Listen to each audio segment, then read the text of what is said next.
Gawin tayo ito, Deband. 32 inches lang ito, yun o, yung model niya.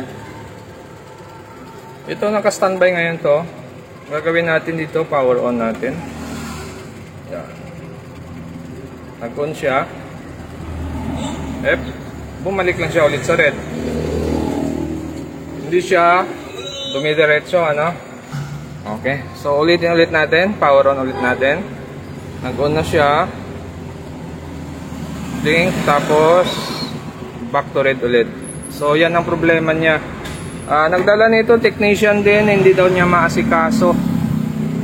So sabi niya backlight daw ang problema. So check natin. Okay, so ito na. Binuksan na natin. So pansin ko nga, hindi nga nakakabit yung backlight niya, nakahang ng backlight niya. Okay.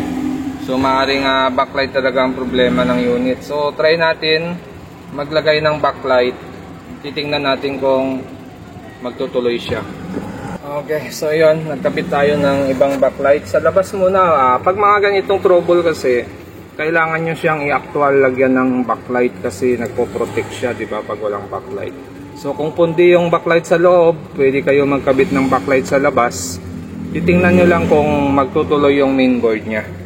Okay, so kagaya sa ginawa natin ngayon, testing natin. Power on ko lang. Yan. On na yan. Nag-backlight siya, no? Pero, nag-shutdown pa rin yung ilaw niya dito. Nag-protect pa rin siya. On natin. Yun, nag-ilaw siya, pero, nag-shutdown ulit siya. So, hindi sa backlight ang issue, kasi yung backlight natin, buo yan eh.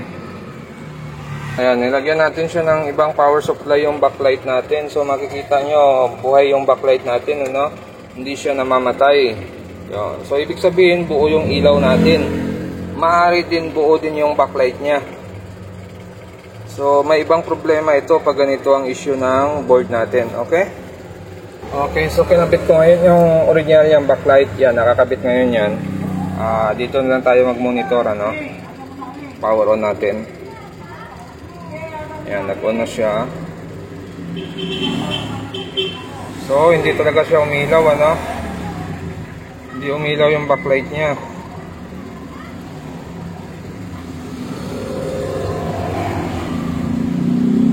Wala talagang ilaw yung backlight niya, ano?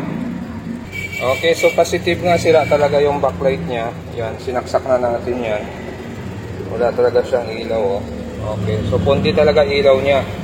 Ngayon, bubuksan natin, papalitan natin yung ilaw, tapos i-repair na lang natin kung may problema man ang supply ng backlight nito. Gawan natin ang paraan nito. So, palitan ko muna yung backlight nito. Ito yung pinaka-backlight niyan, concave ang gamit na 3 volts yata yung isa.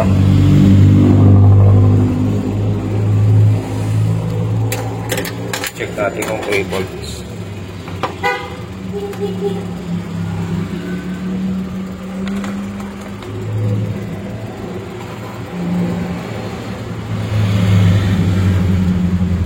Yun, 2.6, no? So 3 volts lang ito. Nasa 3 volts yung isa nito na 5 piraso. So itong set na to ay umiilaw itong set. Pero itong set sa taas ay hindi umiilaw. So ito yung may pundi na set. So gagawin natin dito 5 yung ilaw niya, 5 piraso bawat strip na 3 volts. So yung kinabit natin kanina ay ilang piraso? 2, 4, 5 rin. 5 rin to kanina na 3 volts din ito. Pang ano pala ito? Ang kinabit natin kanina ay pang TCL ata ito. Sukat natin. Baka 6 volts ito eh. Kung 6 volts ang bulb nito, talagang kukurap talaga ang ating unit, no? Okay, so kaya pala kukurap lang siya kasi nga yung ilaw natin ay 6 volts pala yung isa nito. So hindi tugma, ano? Ito kasi yung original niya ay 3 volts lang. So yung kinabit natin ay 6 volts, kaya kukurap lang talaga siya. Ayaw tumuloy. So ganon ang pinagkaiba ng 6 volts saka sa 3 volts. So ito, papalitan lang natin yung ilaw nito. Hanap muna tayo ng pamalit. Okay, so maaring buo yung board nyo. Backlight issue lang talaga ito. Natapos na natin siya. So yun na yung pinakabuuan niya. Bali 5. Bali nagsimula tayo dito. 1, 2, 3, 4, 5. Yan yung isang set natin. Tapos 1, 2, 3, 4, 5. Yan din yung isang set natin. Kasi yung ginawa ko rito, bali ang ilaw na kinabit ko rito ay, yan, makikita nyo ay 6 volts. 6 volts yung isa. So ginawa ko rito, dalawang set yung kinabit natin. Ang dati niyang ilaw, dalawang set naka-series connection. Ngayon, dalawang set naka-parallel connection ngayon. Okay? So yan na yung setup natin. So ito yung positive natin. Ito yung positive natin, ito yung negative natin. Yan, testing ko lang. So ito positive natin. Ito yung negative natin. Yan, ilaw na, no? Yan, no? Okay na. Okay. So ayos na ito. Okay, so natapos na natin i-set up yung backlight niya, naikabit na natin yung panel, na-fix na natin lahat, ano? So, kabit na lang natin itong AC cord niya. Testing natin. Titingnan natin kung walang issue yung pinaka-main board nito.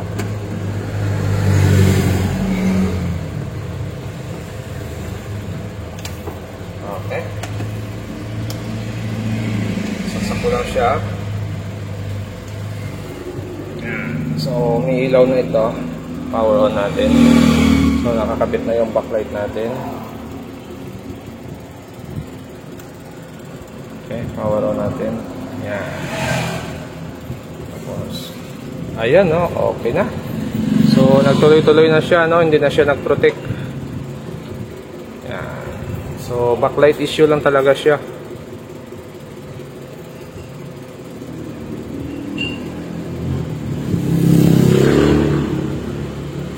Okay na, yan, no signal. Lagyan natin ng antena.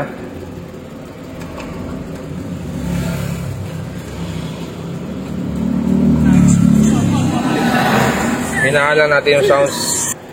Okay, so hinaan natin yung sounds, baka masapol tayo. Yun, no? Okay na siya, no? So, backlight issue lang talaga siya. So, ginawa natin dito ay 2-strip parallel connection. Yung dati niyang original ay 2-strip series connection. Ngayon, 2-strip parallel connection ang ginawa natin dito. Okay na ito. So hanggang dito na lang yung video natin. At kung bago lang kayo sa akin channel, huwag kalimutan mag-subscribe. Sa susunod ulit natin na video,